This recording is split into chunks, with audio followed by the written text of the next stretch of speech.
नमस्कार, मैं अशोक कुमार बैरवा। प्यारे विद्यार्थियों, आज हम पादप शारीरिकी या प्लांट एनाटॉमी के बारे में पढ़ेंगे। पादप शारीरिकी जो है, इसके अंदर निम्न 4 महत्वपूर्ण चैप्टर है।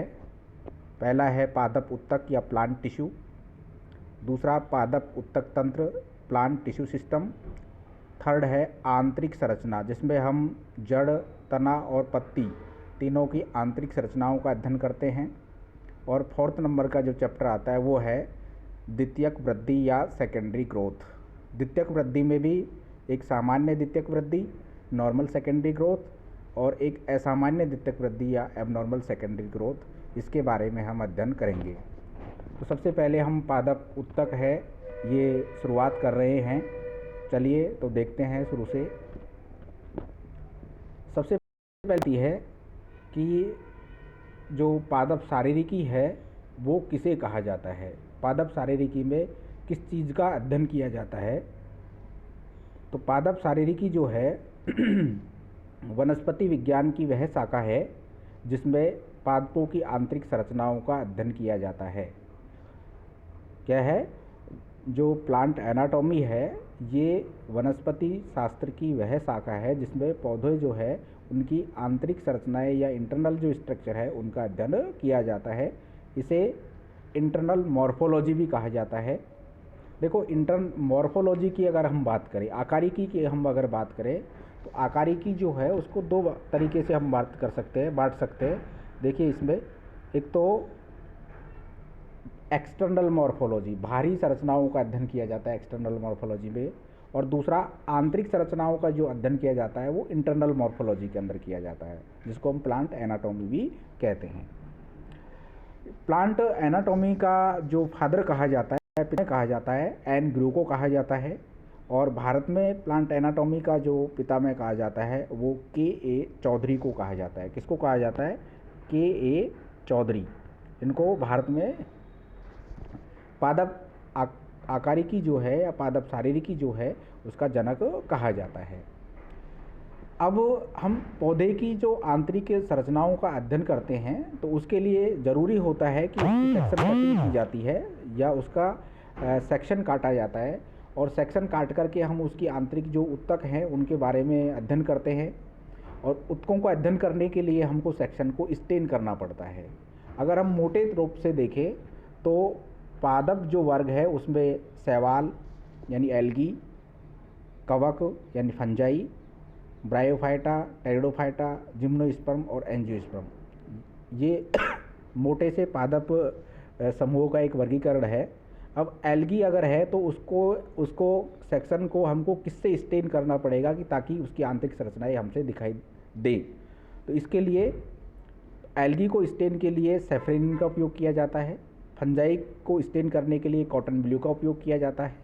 ब्रायोफाइटा, टेरिडोफाइटा, जिम्नोस्पर्म और एंजियोस्पर्म में जो स्टेन किया जाता है वो सेफ्रेनिन से किया जाता है, और उसके बाद में फास्ट ग्रीन से स्टेन किया जाता है। तो ये स्टेन हमको याद रखने हैं कि एल्गी में सेफ्रेनिन है, फंजाई को जो स्टेन करते हैं, विरंजित करते हैं, वो कॉटन ब्लू से करते हैं, और ब्रायो, टेरिडो, जिम्नो और एंजियोस्पर्म के जो पौधे हैं उनकी जो कटिंग है उसको सेफ्रेनिन और फास्ट ग्रीन के द्वारा स्टेन किया जाता है। ऐसे ही हम याद रख सकते हैं कि जो गुणसूत्र होता है उसको एसिटोकार्मिन के द्वारा अभिरंजित किया जाता है या स्टेन किया जाता है।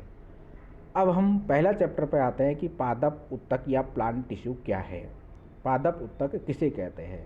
ये हम जब से विज्ञान की शुरुआत होती है जिस क्लास से, वहाँ से इसकी परिभाषा पढ़ते आ रहे हैं, लेकिन यहाँ पर हम इसकी एग्जैक्ट जो परिभाषा है वो हम देख रहे हैं कि समान या असमान। हम सामान्यतः जब शुरुआत की क्लास में पढ़ते हैं तो वहाँ पर यही परिभाषा आती है कि समान कोशिकाओं का समूह है वो ऊतक कहलाता है। एक समान कोशिकाओं के समूह को ऊतक कहते हैं या टिश्यू कहते हैं। लेकिन इसकी वास्तविक परिभाषा देखिए, कोशिकाएं समान भी हो सकती हैं अथवा असमान भी हो सकती हैं। तो समान अथवा असमान कोशिकाओं का समूह है जिनकी उत्पत्ति समान होती है। देखिए, कोशिकाएं समान भी हो सकती हैं, असमान भी हो सकती हैं, लेकिन उनकी जो उत्पत्ति है वो समान होनी चाहिए। तो समान या असमान कोशिकाओं का समूह है जिनकी उत्पत्ति समान होती है और कार्य भी प्राय समान होता है, ऊतक कहलाता है। जरूरी नहीं है कि कार्य समान हो। हम सामान्यतः छोटी कक्षाओं में जब पढ़ते हैं तो उसमें जो कार्य है वो भी हम समान पढ़ते हैं, लेकिन ऐसा ज़रूरी नहीं है। तो उत्तक की जो परिभाषा बनती है वो ये बनती है कि समान या असमान कोशिकाओं का समूह है जिनकी उत्पत्ति भी समान होती है और कार्य भी प्राय समान होता है, उत्तक कहलाता है। उत्तक जो शब्द है वो एन ग्रू के द्वारा दिया गया था और उत्तकों का जो अध्ययन है वो औत्की या हिस्टोलॉजी कहलाता है।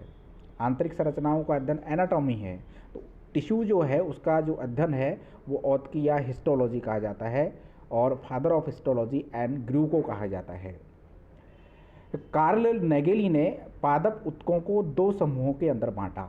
जो नेगेली है उसने उत्तकों को दो समूहों के अंदर बांटा, एक तो विभजोतक या मेरिस्टेमेटिक टिश्यू और दूसरा है स्थायी उत्तक या परमानेंट टिश्यू।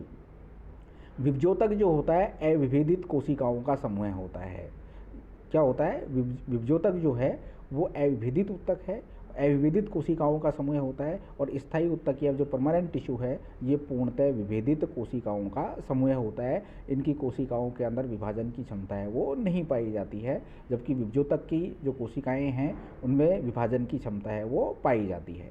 तो अब इनका हम दोनों का अलग अलग डिटेल से देखेंगे। तो सबसे पहले हम बात करते हैं विभजोतक या मेरिस्टेमेटिक टिश्यू की। तो जो विभजोतक या मेरिस्टेमेटिक जो शब्द दिया था ये नेगेली के द्वारा दिया गया था। विभजोतक शब्द किसके द्वारा दिया गया था? नेगेली के द्वारा दिया गया था। विभजोतक जो उत्तक है इसकी कोशिकाओं के जो लक्षणों की अगर हम बात करें तो क्या लक्षण है? पहला लक्षण आता है कि विभजोतक जो है एक अविभेदित उत्तक है। इसकी कोशिकाएं जो होती है अनडिफरेंटिएट होती हैं, जो अपरिपक्व सेल्स का बना हुआ होता है। क्योंकि कोशिकाएं अगर परिपक्व हो जाती है तो वो विभेदित हो जाती है, तो ये इसकी कोशिकाएं अविभेदित होती है और अपरिपक्व होती है। इस उत्तक की कोशिकाओं में लगातार विभाजन होने की क्षमता पाई जाती है। तो विभजोतक की जो कोशिकाएं हैं उसमें लगातार विभाजन करने की क्षमता पाई जाती है। इस उत्तक की कोशिकाओं में केवल प्राइमरी सेल वॉल पाई जाती है, सेकेंडरी सेल वॉल जो होती है वो एब्सेंट होती है, और प्राइमरी जो सेल वॉल होती है वो सेलुलोज की बनी हुई होती है।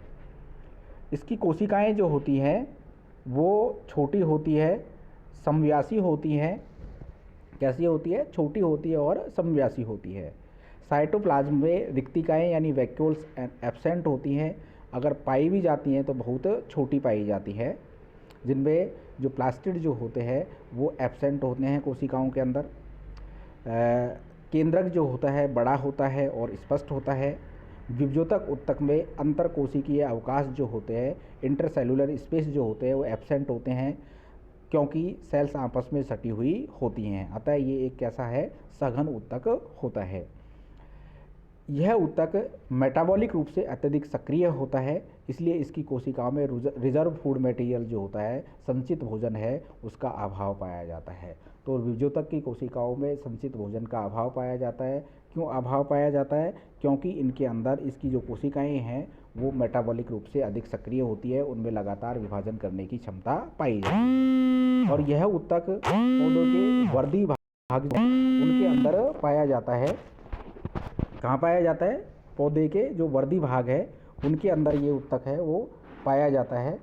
वर्दी भाग का मतलब है ग्रोइंग रीजन जो होते हैं उनके अंदर ये पाया जाता है। फिर बात अगर हम करें विभजोतक का वर्गीकरण, मेरिस्टेमेटिक टिश्यू है उसका क्लासिफिकेशन की, तो इसका जो वर्गीकरण के आधार दिए गए हैं वो बहुत सारे आधार हैं, जिनके 4 आधार पर हम विशेष रूप से देखेंगे।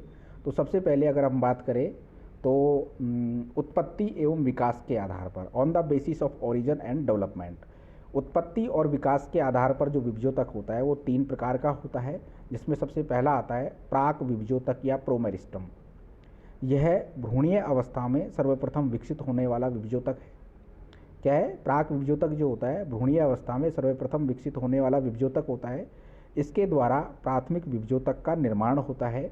यह रूट तथा स्टेम के शीर्ष पर पाया जाता है।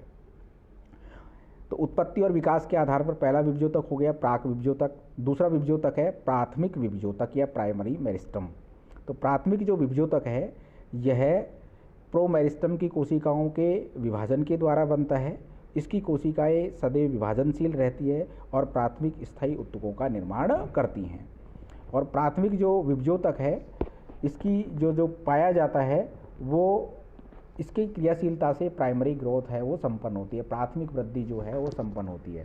तो प्राइमरी ग्रोथ का मतलब क्या होगा, पौधे की लंबाई के अंदर वृद्धि जो होती है उसको प्राइमरी ग्रोथ कहते हैं। तो प्राइमरी ग्रोथ के लिए जो प्राथमिक विभजोतक है वो उत्तरदायी होता है। और पाया कहाँ पे जाता है, रूट एपेक्स मेरिस्टम में पाया जाता है, सूट एपेक्स मेरिस्टम में पाया जाता है, और इंट्राफेसिकुलर कैम्बियम अंतःपूलीय एधा जो है वो भी एक प्राथमिक विभजोतक होती है जो जाइलम और फ्लोएम के जो बीच में पाई जाती है। तीसरी तरीके का जो विभजोतक है उत्पत्ति और विकास के आधार पर, तो वो है द्वितीयक विभजोतक या सेकेंडरी मेरिस्टम। जो सेकेंडरी मेरिस्टम जो है ये प्राइमरी परमानेंट टिश्यू के पुनः विभाजन क्षमता उत्पन्न हो जाने से निर्मित होता है। ये पौधे में प्रारंभ में उपस्थित नहीं होते, आवश्यकता के अनुसार बाद में बनते हैं। और सेकेंडरी मेरिस्टम की जो क्रियाशीलता है उससे सेकेंडरी ग्रोथ संपन्न होती है। सेकेंडरी ग्रोथ का मतलब है पौधे की मोटाई में वृद्धि होना। तो सेकेंडरी ग्रोथ जो होती है वो सेकेंडरी मेरिस्टम के द्वारा संपन्न होती है। और इसके उदाहरण है रूट कैम्बियम जो होती है वो सेकेंडरी मेरिस्टम होती है। इंटरफेसिकुलर कैम्बियम जो होती है वो अंतरापूलीय जो एधा जो होती है वो भी कैसी होती है, सेकेंडरी मेरिस्टम होती है। और कॉर्क कैम्बियम जो होती है ये भी सेकेंडरी मेरिस्टम होती है। पौधों में घाव भरने की जो क्रिया है वो सेकेंडरी मेरिस्टम के द्वारा ही संपन्न होती है। तो ये उत्पत्ति और विकास के आधार पर हमने विभजोतक के प्रकार देखे, एक प्राक विभजोतक, एक प्राथमिक विभजोतक और एक द्वितीयक विभजोतक। चलिए आज की वीडियो में यहाँ तक। अगली वीडियो में हम इसके जो प्रकार है वो अगले आधार पर हम देखेंगे।